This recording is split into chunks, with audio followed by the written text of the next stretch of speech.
제가 지난 월요일에 우연히 이제 찬양 한 곡을 들으려고 유튜브 한 찬양 영상을 클릭을 했습니다. 클릭을 했는데 그 바로 영상 밑에 댓글이 하나 있었습니다. 그 댓글을 잠시 좀 읽어드리도록 하겠습니다. 하나님, 너무 힘이 듭니다. 제 힘으로 할 수 있는 것은 아무것도 없습니다. 힘을 주시고 나아갈 수 있게, 우울에서 빠져나올 수 있게 도와주세요. 눈을 들어 아버지만을 보기 원합니다. 주님, 제발 붙들어 주세요. 자, 이런 글이었어요. 저는 여기서 첫 문장 하나가 들어왔습니다. 하나님, 너무 힘이 듭니다. 근데 제가 그 문장 하나를 딱 보는 순간 제 눈시울이 붉어지기 시작하면서 너무 가슴이 아팠어요. 이분이 어떤 분인지 제가 알질 못하지만 얼마나 힘들고 얼마나 괴로우면 지금 이런 것에 글을 적음으로 인해 하나님이 나를 건져주실까 하는 그런 어떤 하나님에 대한 갈망을 제가 느꼈습니다. 저는 기도가 나오더라고요. 하나님, 이분이 누구신지 모르지만 주님이 만져주시기 원합니다. 그 우울감에서 빠져나올 수 있도록 도와주십시오. 그것이 제 기도였어요. 여러분, 오늘 이렇게 정말 많은 사람들이 이 동시대를 걸어가면서 마음을 많이 아파합니다. 사업이 망하고 또 자식이 너무 망가지고 병이 낫질 않고 가게가 잘 안 되고 사랑하는 사람과 이별하고 받아야 될 돈을 크게 사기당하고 여러 각색 모양으로 사람들이 굉장히 아파하신다는 거예요. 근데 문제는 그 아픔을 어느 누구하고 공유할 수가 없습니다. 왜냐하면 진지하게 들어주는 사람이 없어요. 성의가 없습니다. 나 시간 바빠서 그런 거 들을 시간이 없다가는 벌써 표정에 무관심한 그 표정이 그 마음들이 표정에 역력하기 때문입니다. 그래서 뭔가 아프기 시작하면 그것을 가지고 나누기보다는 혼자 그것을 삭혀내야 되는 참 그런 사람들이 많은 시대를 우리가 걸어가고 있습니다. 사도 바울도 이것을 잘 알았는지 로마서 8장 22절에 보면 이렇게 말해주고 있습니다. 피조물이 다 이제까지 함께 탄식하며 함께 고통을 겪고 있는 것을 우리가 아느니라. 맞습니다. 바울도 분명히 간파했어요. 이 시대는 정말 많은 사람들이 아파하고 신음을 하며 이 길을 함께 걸어가고 있다는 것입니다. 정말 예수 그리스도께서 공중에 재림하시기 전까지는 이 죄 많은 세상에서 우리는 여러 모양으로 고통을 당하는데 이 고통의 문제는, 이 아픔의 현실은 우리 믿는 그리스도인들도 피할 수가 없는 문제라는 것이죠. 따라서 오늘 우리가 마주하고 있는 이 아픔의 현실 속에서 우리는 그 아파하는 사람들에게 무엇을 전해야 하고 또 지금 고통당하고 있는 사람들은 어떠한 방식으로 이 문제를 해결할 수 있는지 우린 잠시 살펴보기를 원합니다. 그런 맥락에서 오늘 이 본문이 우리에게 시사하는 바는 매우 크다고 생각합니다. 여기 한 사람이 나오고 있습니다. 그 사람은 사르밧 과부입니다. 한마디로 말하면 정말 희망을 찾아보기 힘든 시대를 걸어갔던 절망의 사람을 대표하는 인물입니다. 한마디로 사르밧 과부가 살았던 그때는요, 사방에 꽉 막혀버려서 이제는 더 이상 살 소망도 남아있지 않은 여인이었습니다. 그 당시 나라적으로, 신앙적으로, 또 이런 개인적으로 완전히 무너진 상태였던 것이죠. 지도자가 잘 들어서야 나라의 명운과 백성의 삶이 달라질 텐데 이 아합이라고 하는 최악의 지도자가 왕정에 들어섬으로 인해서 하나님은 이스라엘을 재앙을 맞게 하셨습니다. 나라 전역에 비 한 방울도 내리지 않은 아주 지독하고 혹독한 기근을 맞게 했던 것이죠. 그래서 사람들이 너무나 살기 척박한 땅이 되어버렸습니다. 또한 왕이 악수를 두었죠. 왕비를 사탄 숭배자를 데려왔어요. 우상 숭배자를 왕비로 맞아서 이 왕비가 또 얼마나 치맛바람이 센지 이스라엘을 다스리는 그런 실권, 그런 실세가 되었다는 겁니다. 그러니 신앙이라는 이름이 무색할 정도로 하나님의 땅에 온통 우상이 판을 치게 되었고 신앙인을 찾으려 해도 눈 씻고 도무지 찾아보기 힘든 시대가 바로 이 시대였습니다. 여러분, 땅의 가뭄보다 더 심한 것이 영적인 가뭄이 정말 무서운 겁니다. 그런데 신앙으로 살려는 사람, 깨어 있으려고 하는 사람, 정말 발견하기 너무 어렵고 모두가 다 정신 못 차리고 있었던 시대, 신앙보다는 생존에 바쁜 사람들만 가득 찼었던 때였습니다. 바로 그때 엘리야는 하나님으로부터 한 명령을 받습니다. 너는 시돈 땅으로 가라는 겁니다. 시돈은 가서는 안 되는, 참 엘리야 입장에서는 부담스러운 땅입니다. 바로 이세벨의 본거지였습니다. 너는 시돈 땅으로 가라는 거예요. 그러니까 고대의 페니키아 땅입니다. 지금 현재는 레바논, 시리아, 이스라엘 북부 지역에 해당되는 땅입니다. 바로 거기에 엘리야는 하나님으로부터 명령을 받아 그곳을 떠나게 되죠. 근데 하나님은 그 땅의 많은 사람 중에 유독 한 사람에게 엘리야를 보내셨다는 거예요. 그게 누구냐면 사르밧이라고 하는 지역에 있는 한 과부에게 엘리야는 보냄을 받았습니다. 왜 그 많은 사람 중에 사르밧 과부였을까? 여러분, 여기서 하나님의 성품이 드러나는 것입니다. 오늘 본문의 12절에 보면 그 과부가 처한 상태가 우리가 생각하는 것 이상으로 굉장히 심각한 상태였다는 것을 알 수가 있습니다. 사르밧 과부는 아사 직전에 있었습니다. 정말 절박한 처지에 있었던 사람이라는 것이죠. 때문에 하나님은 어떤 분이냐? 정말 어려운 사람들을 보면 외면하지 않으시고 돌보시는 하나님이시라는 거예요. 이런 성품을 가지고 계세요. 그때 우리는 좀 질문을 할 수가 있을 거예요. 근데 그런 사르밧 과부 같은 어려운 사람들은 그 당시에 많지 않았을까요? 질문할 수 있습니다. 근데 왜 굳이 사르밧 과부냐? 네, 그때 당시 사람들이 어려운 사람 많을 수 있습니다. 그런데 여기서 하나님의 성품이 드러나게 됩니다. 그것은 뭐냐면 하나님은 자기 백성을 포기하지 않으신다는 겁니다. 이게 하나님의 놀라운 성품이에요. 여러분, 이 여인은 하나님의 마음 안에 있는 자녀였습니다. 이 여인은 그 척박한 일상 가운데 하나님을 생각할 여유도 없이 절박한 생계 현실에 짓눌려 있었던 것은 맞습니다. 그러나 마음을 감찰하시는 하나님께서 아셨어요. 그 여인의 마음에는 믿음의 씨앗이 있었던 겁니다. 그래서 그녀에게 기회만 주어진다면 하나님을 경외할 수 있고 믿음의 도전을 할 수 있는 그 여인의 마음의 중심을 주님께서 아셨습니다. 그래서 하나님은 엘리야를 그 많은 사람 중에 사르밧에 있는 과부에게 보내신 것이죠. 오늘 엘리야는 그 사르밧 과부에게 한 가지 요청을 합니다. 내 손에 있는 그 가루와 기름을 가지고 나를 위해서 작은 떡 하나를 만들어 가지고 오너라는 거예요. 자, 여러분, 벼룩에 간을 내먹죠. 이 여인은 떡이 없어요. 다만 통에 가루 한 움큼, 통에 가루가 가득 찬 것이 아니라 가루 한 움큼이요. 그리고 병의 기름도 거의 바닥이 날 지경에 얼마 있지도 않은 그런 기름이었던 것입니다. 그런데 그 통의 가루와 병의 기름을 가지고 나를 위해 떡을 만들라는 겁니다. 그때 이 사르밧 과부가 뭐라고 얘기하죠?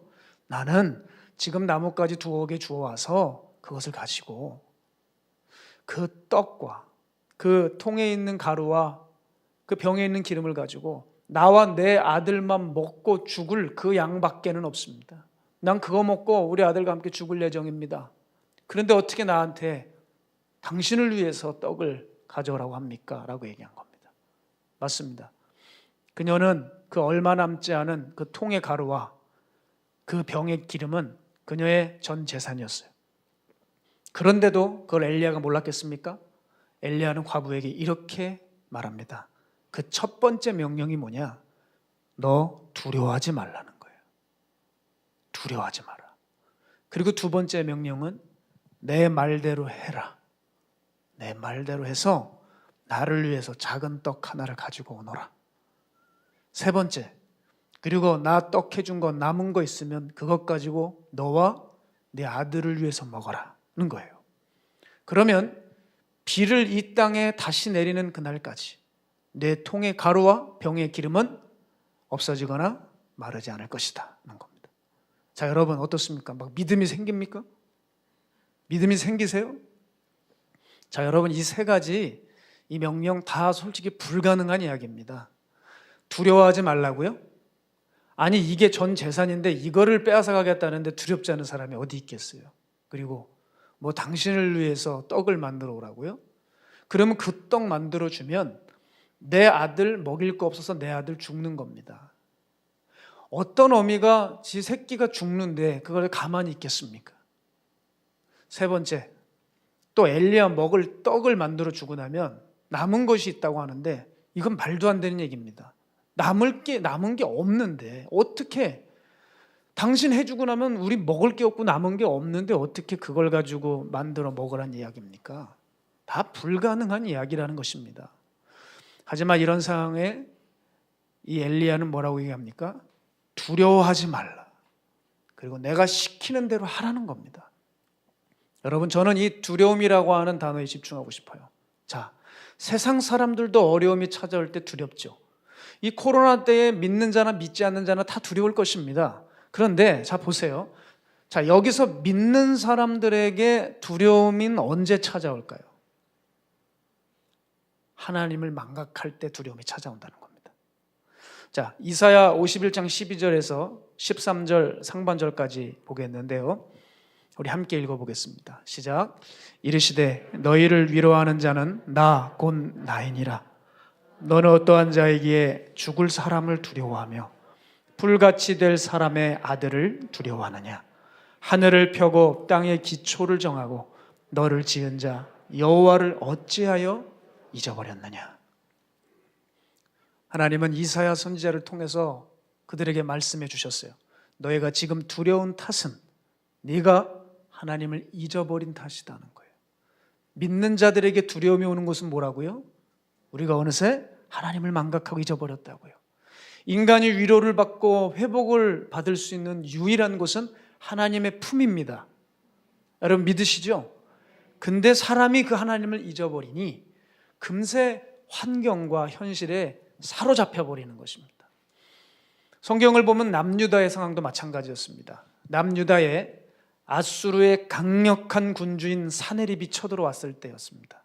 그때 유다 백성들은 사네립이 쳐들어왔다는 소식에 그 백성들이 벌벌 공포에 떨었습니다. 히스기야가 서둘러 나서서 연설을 해보지만 백성들의 두려움 지수가 꽤 심각한 것을 알았어요. 그때 히스기야는 깨닫게 되었습니다.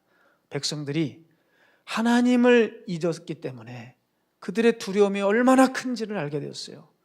그래서 히스기야는 그 백성들에게 무엇을 선포하기 시작하냐면 하나님의 이름을 선포하기 시작합니다. 그들이 어느새 잊어버렸던 만군의 여호와를 선포하기 시작하는 겁니다. 그때 비로소 백성들이 내가 하나님을 잊고 있었구나 하면서 히스기야의 연설에 마음의 평안과 안심을 되찾게 되었습니다. 우리 역대하 32장 7절에서 8절 히스기야의 연설을 들어보도록 하겠습니다. 함께 읽을까요? 너희는 마음을 강하게 하며 담대히 하고 아수르 왕과 그를 따르는 온 무리로 말미암아 두려워하지 말며 놀라지 말라. 우리와 함께 하시는 이가 그와 함께하는 자보다 크니 그와 함께하는 자는 육신의 팔이요 우리와 함께하시는 이는 우리의 하나님 여호와시라. 반드시 우리를 도우시고 우리를 대신하여 싸우시리라. 아멘. 백성이 유다 왕 히스기야의 말로 말미암아 안심하니. 아멘. 여러분 따라서 우리가 뭘 해야 됩니까? 우리는 이제 알게 되었어요. 하나님의 이름을 여러분의 삶에서 가정에서 자주 선포하시기 바랍니다. 하나님께서 내게 선한 일을 행하신 것을 서로에게 나누시기를 바랍니다. 예수 그리스도의 선한 십자가의 공로를 날마다 가정에서 찬양하고 그에 대한 그 기도가 끊이지 않기를 원해요. 여러분 믿음은 어디서 난다 그랬어요? 들음에서 난다 그랬습니다. 우리가 가정에서 자주 외치며 또한 그것을 들을 때 여러분의 가정의 식구들이 살아날 것이고 자녀들이 회복되는 역사가 나타날 것입니다. 요즘 코로나가 확산이 돼서 밤 9시만 되면 거리에 사람이 없답니다. 다들 이제 집으로 들어가는 것이죠. 여러분 그래서 우리가 어느 때보다도 비교적 이른 시간에 가족들을 맞이하고 있지 않습니까? 여러분 그때 가정에서 그 가족들과 함께 무엇을 하고 계십니까? 지금 뭘 보고 계시고 어떤 이야기를 하고 계십니까? 우린 그때 하나님을 선포하고 예배해야 될 것입니다. 수요 예배를 가정 예배로 드리고 있지 않습니까? 일주일에 수요일 가지고 부족합니다. 여러분 하루를 또 정하십시오. 그래서 자주 가정에서 예배를 드리십시오. 하나님께서 그 가정에 새로운 일을 행하실 것입니다. 우리 대신 하나님께서 앞서가셔서 싸우실 것입니다. 코로나가 딱 터지니까요, 한 크리스찬 작가가 아주 참 의미 있고 그 뜻깊은 그러한 만화 한 장면을 이렇게 그려놨더라고요. 그게 뭔지 잠깐 소개하게 되면, 사단이 막 그렇게 좋아하더랍니다. 막 깔깔 웃고, 왜냐하면 야 코로나가 터져서 교회 다 문 닫았어, 교회 사람들 다 흩어버렸어, 우리가 이겼어, 드디어 해냈어 하면서 막 깔깔대고 웃더래요. 그때 옆에 있던 한 그리스도인이 마귀의 그런 웃음에 전혀 아랑곳하지 않고 싹 비웃으면서 미소를 띠고 있더래요. 그래서 야, 너 왜 그렇게 비웃고 있냐? 너 왜 이렇게 미소를 띠고 있어? 너 왜 웃냐? 그랬더니 야, 코로나 때문에 가정에서 예배가 드려지니 가정이 다 회복되어 버렸다. 가정에서 기도 소리가 들리지 않고 TV 소리만 있었는데 TV 소리 사라지고 기도 소리가 울려 퍼지게 됐다. 내 자녀들이 살아난다. 부모가 살아난다. 가정 회복되고 있다. 그러더래요. 그러니까 마귀가 크게 당황하는 표정을 짓고 있는 만화 사파가 있더랍니다. 여러분 그 만화 속 그리스도인이 여러분 되시기 원합니다. 이 코로나 가운데서 다 죽는 소리 하고 있을 때 우리는 그 하나님의 선하신 역사, 영적인 역사, 불의 역사가 지금 여러분의 가정에서 일어나고 있음을 믿습니다. 여러분 반드시 하나님이 여러분 가정에 함께 하실 것입니다. 그래서 잊지 말아야 할 것은 우리는 하나님의 이름으로 또 한 번 이겨낼 것이고 해낼 것이라는 것입니다. 하나님은 우리에게 감당할 시험만 허락하시기 때문입니다. 여러분 그리고 반드시 하나님은 감당할 시험 뒤엔 감당할 힘을 주십니다. 우리 따라해 주시면 감사하겠습니다. 감당할 시험 뒤에는 감당할 힘을 주신다. 아멘입니까? 감당할 힘을 주십니다. 여러분 이렇게 자기 백성을 돌보시는 하나님의 성품은 하나님 자기 백성을 결코 홀로 두고 외면하지 않으신다는 거예요. 그래서 우리는 뭐라고 고백할 수 있어요? 나는 안전하다. 나는 평안하다는 겁니다. 여러분 단 한순간도 하나님의 사랑 안에 우리를 거하지 않게 하신 적이 없습니다. 하나님 단 한 차례도 우리가 하나님의 사랑의 대상에서 제외시킨 적이 없습니다. 오늘 이것을 믿는 자들은 온갖 두려움과 염려와 공포에서 자유함을 얻을 것입니다. 오스왈드 챔버스 목사님이 이런 말씀을 하셨어요. 목숨을 위해 염려하지 말라. 오직 한 가지만 생각하도록 주께서 말씀하십니다. 그 한 가지는 주님과 나의 관계입니다. 여러분 사실 고통과 절망의 문제는 만족과 불만족의 문제거든요. 이게 그런 거예요. 우리의 만족은 나의 원함이나 피조물에서 찾는 것이 아니라 창조주의 관계에서 찾는 것입니다. 이때 사람들은 또 질문할 수 있어요. 아 그러면 지금 세상 살기 힘들고 어려워 죽겠는데 그 하나님의 관계만 돈독하고 그러면은 그 하나님의 관계만 운운하면 뭐 거기서 밥이 나옵니까? 떡이 나옵니까? 이런 사람들이 있다는 거예요. 여러분 밥이 나와요? 떡이 나와요? 맞습니까? 틀립니까? 이렇게 믿음이 없으시다니. 여러분 무슨 생각하고 계세요? 맞는 얘기입니까? 틀린 이야기입니까? 아 지금 무슨 얘기를 들었는지 또 새카맣게 잊어버리셨습니까? 하나님과의 관계가 온전하면 떡이 생기냐 밥이 생기냐 다 생깁니다. 아멘? 다 생깁니다. 너희는 그의 나라와 그의 의를 구하라. 그래야만 이 모든 것을 너희에게 주시리라. 아멘? 그러니까 지금 얼마나 틀린 이야기를 많이 하고 있는지 몰라요. 왜냐하면 하나님은 우리의 상황을 우리보다 더 잘 아십니다. 우리가 무엇이 필요한지 다 아세요. 우리의 머리털까지도 세신 바 되었다고 했습니다. 왜 그럴까요? 하나님은 우리의 창조주이기 때문입니다. 창조주이시기 때문에. 여러분 실제로 엘리야도 보십시오. 정말 중리산이 해도 어떻습니까? 그 그리시네가로 엘리야를 인도하셔서 까마귀를 통하여 떡과 고기를 공급해 주시잖아요.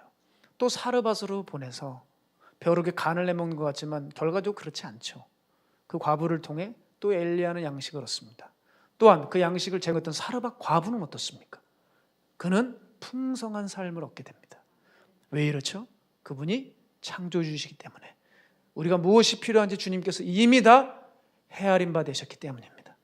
그래서 우리가 창조주와 피조물의 관계만 잘 기억한다면 여러분, 우리는 하나님께 내 삶을 맡겨드리는데 전혀 주저함이 없을 겁니다. 근데 자꾸 우리는 피조물이라는 사실을 잊어버려요.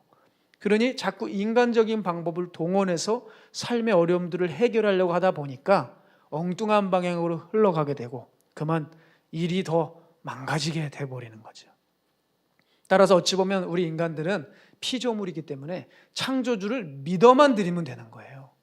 믿어만 드리는 거. 믿어드리는 것이 신앙에 얼마나 유익인지 여러분, 이제 시간이 갈수록 깨달아지시는 날이 올 줄로 믿습니다.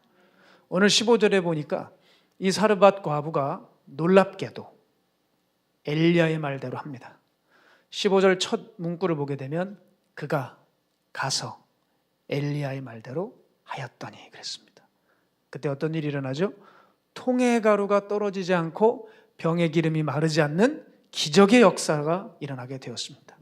자, 여러분, 사르밧 과부가 무엇을 지금 너무나 잘해주고 있는 겁니까? 사르밧 과부는요, 지금 우리가 처한 상황과 비교할 수 없을 정도로 너무 심각한 상황에 처해 있어요. 힘들면 더 참혹한 힘든 상황입니다. 그런데 그녀는 그 소망 없는 상황 속에서도 믿음의 눈을 들어 하나님을 신뢰했다는 겁니다. 엘리야를 통해 주신 말씀을 듣고 자신의 옥합을 깨트렸어요. 자기의 모든 걸 주님께 드린 것입니다. 당연히 주님께서 일하시지 않겠습니까? 당연히 일하시겠죠. 결국 믿음이 이긴 사건입니다. 믿음이 기적을 일으킨 사건입니다. 여러분, 여기서 우리는 믿음이 무엇인지 발견할 수 있어요. 믿음이란 내가 배우고 동의하고 아는 거 그냥 그거 가지고 있는 게 아니라 그것을 가지고 내가 걸어가고 살아갈 때만이 그것이 믿음이라는 것입니다. 여러분, 이것이 정말 이상적인 모습 아니겠어요? 신앙인들에게. 이것을 우리가 이루길 원합니다. 아멘이 작은 것 같습니다. 다시 한번요. 우리가 이것을 이루길 원합니다. 예. 그런데 오늘 제가 되게 친절한 설교를 하고 있어요. 여러분의 궁금한 질문을 설교에 다 담아드렸어요.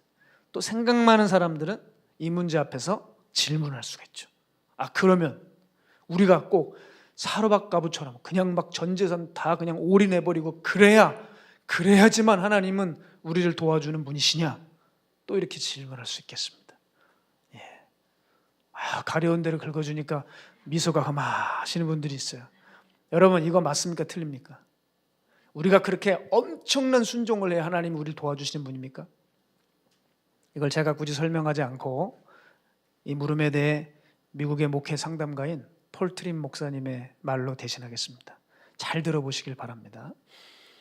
하나님의 신실하심은 우리가 어떤 일을 하느냐가 아니라 하나님이 어떤 분이신가에 바탕을 두고 있습니다. 자, 다시요.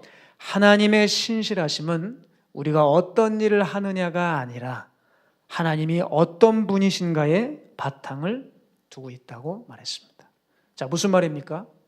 하나님은 내가 대단한 헌신을 하고 정말 오지 성교지 죽을 사지 현장 가서 대단한 순종을 할 때 하나님이 그때 딱 건지시고 도와주시는 것이 아니라 하나님 고유의 신실한 성품 때문에 너희를 조건 없이 돕는다는 거예요. 생각해 보십시오. 맞지 않습니까? 지금 사르밧 과부에게 기적이 일어나는 것이 그 과부가 순전히 할 수 없는 순종을 했기 때문에 기적이 일어난 것입니까? 그것이라고만 말할 수가 없는 거예요. 왜냐하면 사르밧 과부의 그 순종의 행위 이전에 하나님께서 이미 사르밧에 가셨기 때문입니다. 하나님이 그 엘리야를 사르밧 과부에게 보내셨다는 겁니다. 바로 하나님의 신실하신 그 사랑의 성품이, 성실하게 자기 백성을 돌보시는 그 성품이 바로 그 자녀들을 붙드시고 지키시고 살리신다는 것이죠. 여러분, 저도 마찬가지예요. 제 얘기를 잠깐 하면 저는 정말 열등감이 많았던 사람입니다. 멀쩡하게 살아가다 하더라도 어떤 장면을 보게 되는, 어떤 무슨 일을 겪게 되면 금세 열등감에 사로잡혀서 정말 꽉 잡혀 있었습니다. 저는 여러분 어렸을 때 정말 이 열등감이 너무 심했어요. 그래서 초등학생 때부터 무슨 생각을 했냐면, 나는 커서 도대체 뭘 할 수 있을까? 내 친구들이나 다른 가정 보면 그 아이들은 잘 자라서 잘 될 수 있을 것 같은데 저는 자신이 없는 거예요. 뭔가 어떤 무리 앞에서 누군가가 저에게 뭔가 이걸 시키면 정말 심장이 쪼그라들고 제가 일부러 자존심 때문에 티를 안 낸 것뿐이지 얼마나 마음이 떨리고 열등감이 많았던 저였습니다. 근데 그런 저에게 하나님이 어느 날 찾아와 주셨어요. 그리고 저를 종으로 선택해서 불러주시고 사람들 앞에 담대히 복음을 선포하게 세워주셨더라고요. 저는 제가 하나님의 일을 하다가 저를 항상 괴롭히고 있던 열등감의 문제에 해결을 받았습니다. 아니 도대체 내가 뭘 했길래, 내가 도대체 뭘 했길래 하나님이 나를 이렇게 종으로 불러주시고 나의 이런 부분을 어루만져 주셨나. 여러분, 제가 한 게 없어요. 전 죄만 졌습니다. 뭐만 있을 뿐이에요? 하나님이 저를 향하신 신실한 성품이 있었을 뿐입니다. 저는 여러분 그래서 이게 너무 감사해서 사실 제 삶에서 많이 울어요. 산에 가서 굉장히 뻑적지근한 기도할 것 같죠? 그렇지도 않습니다. 그냥 가서 하나님께 감사하다 하고 그런 거 생각하면 눈물만 줄줄 흘리다가 나와요. 그래서 여러분, 저는 사실 제게 큰 불평이 좀 없어요. 아이고 재수없다 이런 눈빛을 보고 계신 것 같은데 여러분 죄송한데 제 자랑이 아니라 부정적인 감정이 저를 그렇게 사로잡지를 못합니다. 왜냐하면 제가 그 주님이 저를 불러주신 것만 생각하면 그게 그런 따위의 감정이 잡히질 않아요. 저는 제가 누군지 너무 잘 알거든요. 저 같은 죄인 놈을 선택하셔서 종으로 불러주셨다는 그게 너무 감사해서 저는 주의 길을 갑니다. 물론 자격이 없는 것 같아서 나 목사직 내려놓고 고향으로 가야 되는 거 아닌가, 이런 생각도 있지요. 저 데리고 사는 게 너무 힘들어서 그런 데 가끔 있지요. 그러나 주님이 아세요. 저는 이 종의 길에서 떠날 수가 없습니다. 저는 이 종직을 내려놓을 수 없어요. 왜냐하면 주님이 그 신실하고 성실하신 그 하나님의 성품을 제 삶에 보여주셨기 때문에 저는 그 길 갑니다. 그 길 가요. 그러나 사람들은 어떨까요? 자신의 고달픈 현실에 직면하게 되면 하나님의 성품을 자꾸 오해합니다. 그러면서 이렇게 또 질문하죠.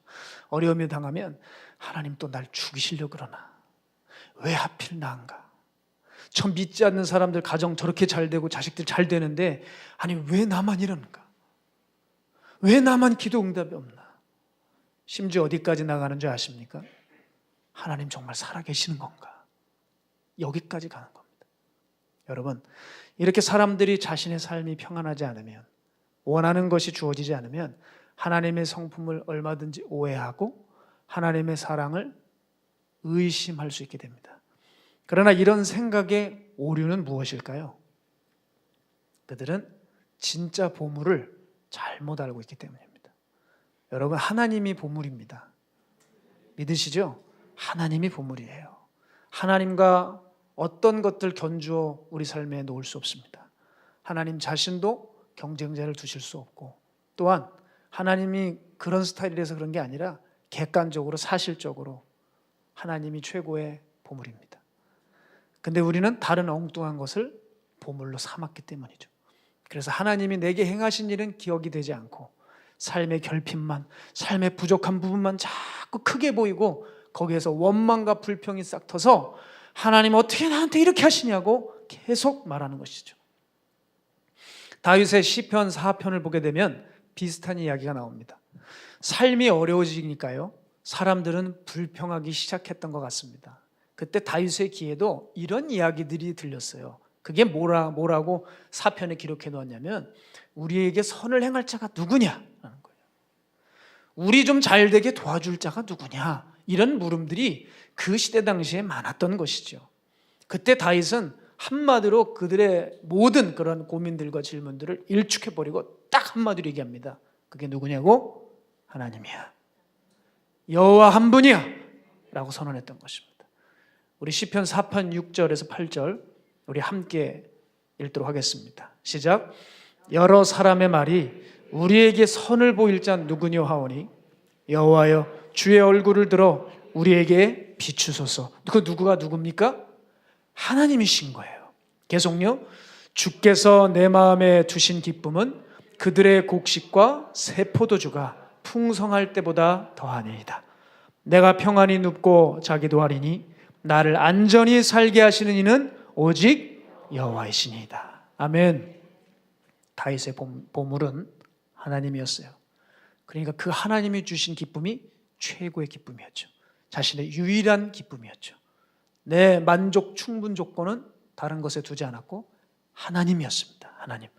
그래서 하나님이 주신 기쁨은 내 곳간에 곡식이 가득 차고 내 집에 창고에 새 포도주가 넘쳐나도 하나님이 주신 기쁨과 비교할 기쁨이 아니다는 겁니다. 그러나 우리는 어떻죠? 곡식이 있어야 돼요. 포도주가 풍성해야 됩니다. 그래도 가정이 편안하고 안정돼야 그래야지 하나님 찬양합니다. 하나님 좋고 선한 분이라고 얘기합니다. 여러분, 그러니 우리의 신앙과 다윗의 신앙이 얼마나 괴리가 있는지 여러분 아시겠죠? 따라서 내 마음의 보물이 무엇이냐에 따라, 내가 사랑하는 것이 무엇이냐에 따라 내 삶의 고백과 내용이 달라진다는 것입니다.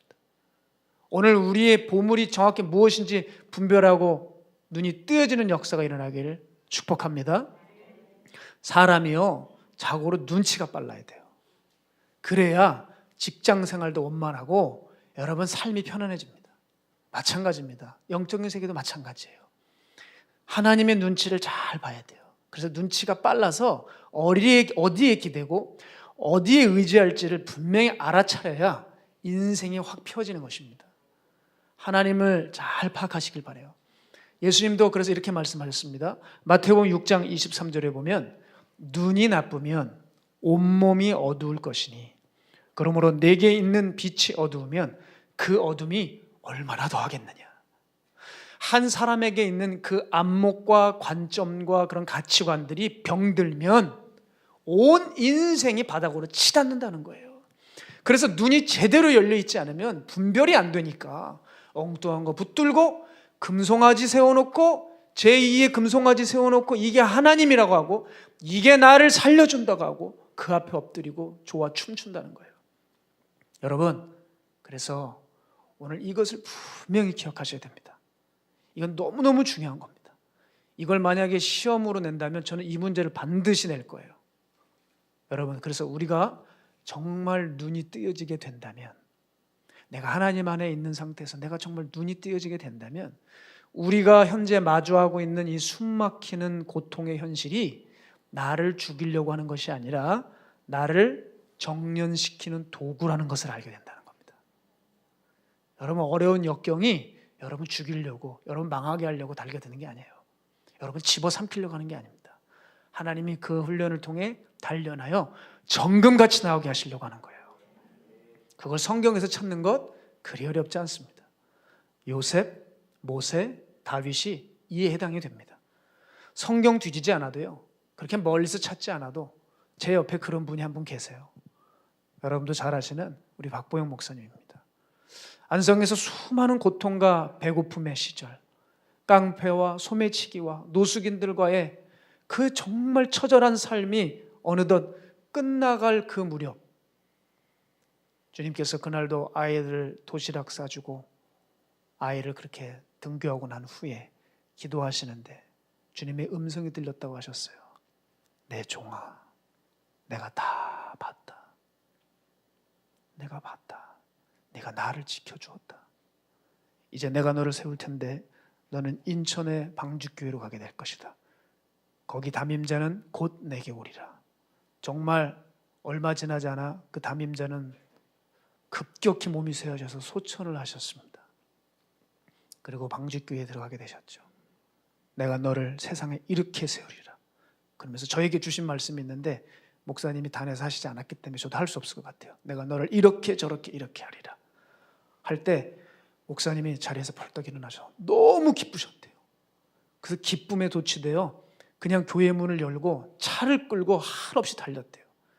그러시다가 어떤 한 카페에 들어가시게 되었답니다. 거기서 코코아 한 잔을 시켜놓고 그러면서 그 창가를 내다보면서 생각에 빠지셨대요. 난 정말 바보 같은 자인데 바보 같은 날 하나님이 어떻게 쓰실까 했는데 이제 와서 보니 그걸 아셨대요. 정말 나는 몰랐어. 나를 하나님이 어떻게 쓰실지 난 정말 몰랐어. 내가 살아왔던 그것이 나를 쓰시는 도구였어. 난 그걸 그렇게 쓰실 줄 몰랐어. 맞습니다. 그 안성에서의 삶이 자기 자신을 바꾸고 지옥으로 치닫고 있는 많은 넓은 길로 가는 자녀들을 좁은 길로 돌아오게 하고 그들의 신앙 인생을 바꾸게 한 도구가 뭡니까? 박 목사님의 그 처절한 광야의 시간이었다는 것이죠. 여러분도 마찬가지입니다. 여러분 가시는 길에 벼랑이 보입니까? 벼랑이 보입니까? 광야가 보입니까? 그게 나를 죽이기 위해서 그쪽으로 몰고 가는 것이 아니라 하나님은 거기서 나의 소망과 기쁨이 다른 것에 있지 않고 하나님께 있음을 가르치시기 위함이라는 것입니다. 그래서 오늘도 우리를 그쪽으로 몰고 가실 수도 있어요. 이것이 바로 하나님의 숨겨진 계획이라는 겁니다. 그래서 지금 내 삶이 자연스럽지 않고 한 번도 생각하지 못한 예상치 못한 방향으로 계속 들어가면서 고통스럽고 숨막히는 현실, 그런 난관이 있고 내가 부서질 것만 같은 시간이 있을지라도 여러분 그리스도인들이 눈만 제대로 뜨여졌다면 우리의 선택과 결정은 바뀌어지게 될 것이고 그 결과는 무조건 신앙의 성장과 축복의 통로로 이어지게 된다는 사실을 여러분 믿으셔야 합니다. 여러분 이것을 두고 뭐라고 그럽니까? 은혜라고 합니다. 은혜. 여러분 크리스찬의 삶이 세상 사람들과 차별되는 게 하나 있어요. 그들은 죽었다 깨나도 받지 못하는 것이 있습니다. 그것이 바로 은혜입니다. 예수 그리스도를 알고 성령이 임한 사람들만이 받는 그 은혜, 그 은혜의 손길이 있다는 것이죠. 따라서 이렇게 코로나 가운데 생계가 어려워지고 경제적으로 파탄이 나고 정말 관계가 다 깨지고 정말 뒤죽박죽 엉망진창이 되어버렸던 삶이라 할지라도 여러분 불신자는 그 어려움을 만나면 꼬꾸라지고 악인들은 이리를 갈지라도 믿는 자들은 그때 성장하고 더 높은 것 거닐게 하신다는 겁니다. 이게 바로 하나님께서 숨겨두신 은혜의 섭리입니다. 은혜의 섭리예요. 자, 여러분 제가 여쭤보겠습니다. 여러분 지금 직면하고 있는 고통의 현실 앞에서 하나님 앞에서 나를 다듬어가는 시간을 갖고 계십니까? 아니면 하나님의 성품을 의심하며 불평하고 계십니까? 바라기는 오늘 고통 속에 감추어 두신 놀라운 선물을 발견하실 수 있어야 됩니다. 그 시간들을 믿음으로 해결하게 되면 하나님과 나는 끊을 수 없는 사랑의 관계로 나가게 될 것이고 세상은 온데간데 없고 구속한 주만 보이는 역사가 일어나며 그 고통과 시련이 단순히 아픔이 아니라 그것은 곧 나를 회복시키고 살리는 은혜의 섭리라는 것을 우리가 알게 된다는 것입니다. 제가 왜 이렇게 계속 설명을 하냐? 바로 이 결론을 내기 위한 것입니다. 이것은 최종적으로 무엇을 의미하는지 압니까? 우리가 하나님께 붙들려 있는 사람이라는 것입니다. 따라합시다. 우리는 하나님께 붙들려 있는 존재다. 믿으시죠? 여러분 믿으시죠? 그런 의미에서 우리의 모든 아픔과 상처와 고통을 만져주고 인쳐줄 나의 삶을 바꿔줄 딱 그 한마디가 있습니다. 여러분 저도 마찬가지인데 제 인생을 강력하게 이끌어주는 단 한마디가 있어요. 그것이 뭐냐면 내가 너와 함께한다입니다. 내가 너와 함께한다. 여러분 예수님이 본인이 이제 승천하실 것을 알고 제자들을 바라보니 참으로 마음이 어려우셨습니다. 왜냐하면 앞으로 저들이 직면해야 될 다가올 세상은 그들이 지불해야 될 대가는 참으로 녹록지 않았어요. 그들이 복음을 전하고 제자를 삼고 교회를 세울 때 많은 박해가 있을 것이고 어떠한 대가를 치러야 될지 예수님 너무 잘 알고 계셨습니다. 그때 제자들이 그 다가올 세상에 두려워 넘어지지 않고 끝까지 복음의 빚진 자로서 사도의 역할을 감당하시게 하기 위해서 주셨던 말씀이 한 가지 있었어요. 그게 뭡니까? 마태복음 28장 끝절에 나오죠. 주님 부활 승천하시면서 뭐라고 말씀하셨습니까? 볼지어다 내가 세상 끝날까지 너희와 항상 함께하리라. 여러분, 이 말씀은 신앙인들이라고 한다면 너무나도 큰 말씀이라는 것을 아셔야 돼요. 여러분, 제가 산기도하면서 저에게 산에서 자주 주셨던 말씀 하나가 있습니다.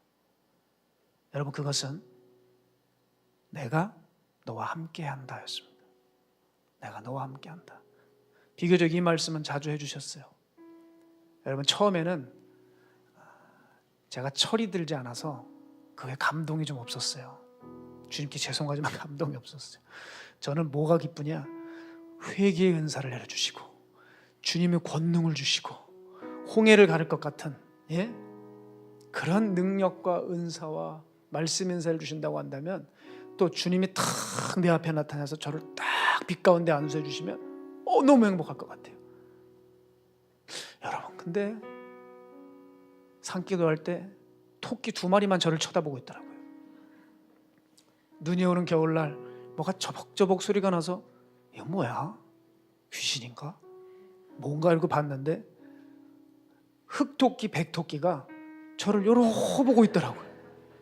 그래서 여러분, 제가 그때 마치 프란체스코가 된 것 같았어요. 웃음이 푹 하고 나오면서, 그래, 너희도 한번 기도해봐. 너희도 하나님을 찬양해봐. 여러분, 저는 믿고 있는 게 하나가 있는데요, 우리가 들리지 않아서 그렇지 하나님이 만드신 이 피조물의 세계가 말을 할 수 있고 하나님을 찬양한다고 저는 믿어요. 저는 그걸 믿고 있기 때문에 이단으로 보지 마시고요. 천국 가면 알 수 있게 될 거 아니겠습니까? 아니, 주님이 발자국 소리가 들려서 저를 안수해 주셔야 되는데 토끼가 그렇게 깡총깡총 뛰면서 그런 겨울날 산의 밤이 있었습니다. 그러면 그래서 저는 내가 너와 함께한다? 비교적 잔잔하게 마음에서 이렇게 마치 불이, 작은 촛불 하나가 피어오르면 끓음이 올라오듯이 하나님 제게 주셨던 이 말씀들이 그렇게 큰 감동은 없었어요. 그런데 시간이 흐를수록요, 이 말씀이 얼마나 큰 말씀인지 제가 깨닫기를 시작했습니다. 가만히 생각해 보니까요, 하나님이 내가 너와 늘 함께 할 거야 하는 그 말씀은요, 제 삶의 작은 것부터 큰 것까지 이분의 손이 거치지 않은 영역이 없게 하신다는 겁니다. 여러분, 놀라운 이야기 아닙니까? 가만히 보면요, 제가 이 코로나 때 정말 많이 깨닫습니다. 여러분, 솔직히 말씀드리면 저 코로나 때 걱정이 잘 안 됐습니다. 또 재수없는 얘기를 하고 있죠? 죄송합니다, 여러분. 용서해 주십시오. 제가 정말 걱정이 잘 안 됐어요. 그리고 이 교회가 뭔가 기분이 좋았습니다. 아마 그 말씀이 있었기 때문 아니겠나 싶습니다. 정말 이 예배 안에 열기가 계속됐고요, 교회들이 성도들을 잃고 있다고 합니다. 그 큰 교회가 200명 예배드린다고 할 때였습니다. 그런데 여러분, 저희 교회는 이상하게 사람들이 계속 등록을 하시는 거예요. 벌써 한 40명 정도가 등록을 하셨습니다. 코로나 때. 보세요. 재정적으로 교회들이 어려운다고 할 때 하나님이 우리 교회의 곳간은 채워주시더라고요. 어려움 당하지 않게 해주셨습니다. 그렇다고 헌금을 하지 말라는 얘기가 아니라, 여러분, 그런 헌금들이 있었기 때문에 저희들이 힘있게 이때 어려움 당하고 헐벗은 이웃을 마음껏 섬길 수가 있었습니다. 그들의 아픔을 덜어줄 수 있는 그런 아주 귀중한 헌물이 되었던 것이죠.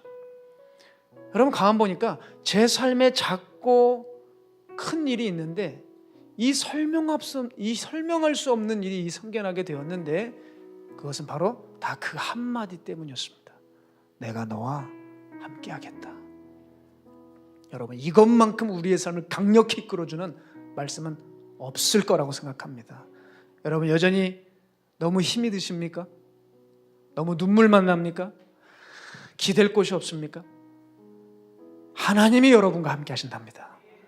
그리고 그것을 말로만 하지 않으시고 그분은 증명해 보이셨어요. 무엇으로요? 정말 이해할 수 없고 감당할 수 없는 일을 주님께서 그대로 시행하셨습니다. 하나밖에 없는 아들을 우리를 위하여 내어주셨다는 거예요. 그러면서 우리에 대한 본인의 사랑을 확증하셨죠.